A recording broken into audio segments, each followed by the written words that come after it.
Politically, thanks to Greg's reporting, we know this long list. There's a multitude of Republicans who are likely to testify in the Georgia case.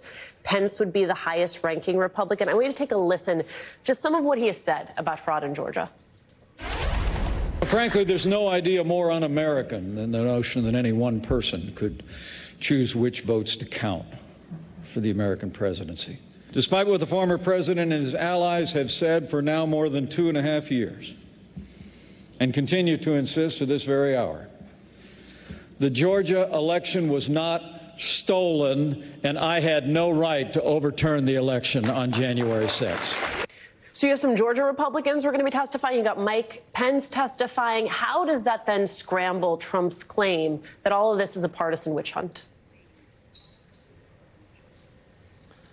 It scrambles it quite a bit, and in the key state for 2024. Look, I'll defer to Barbara's expertise on the legal ramifications of a Georgia trial that the former president would face, but it looks like he's going to be the nominee for the Republican Party.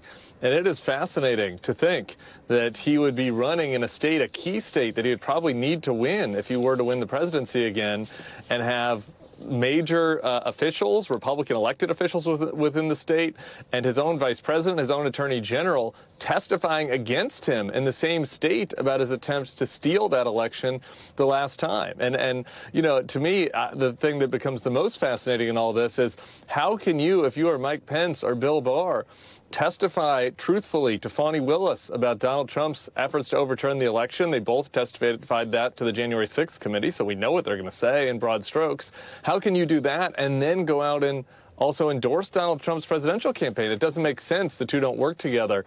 And I think that's a fascinating political question that will have real ramifications, as Greg knows, for a key swing vote district, a key swing vote group, which is Atlanta, suburban, former Republicans that maybe voted for Brian Kemp but went for Joe Biden last time. And I think Pence and the others that are testifying have sway with that key swing group.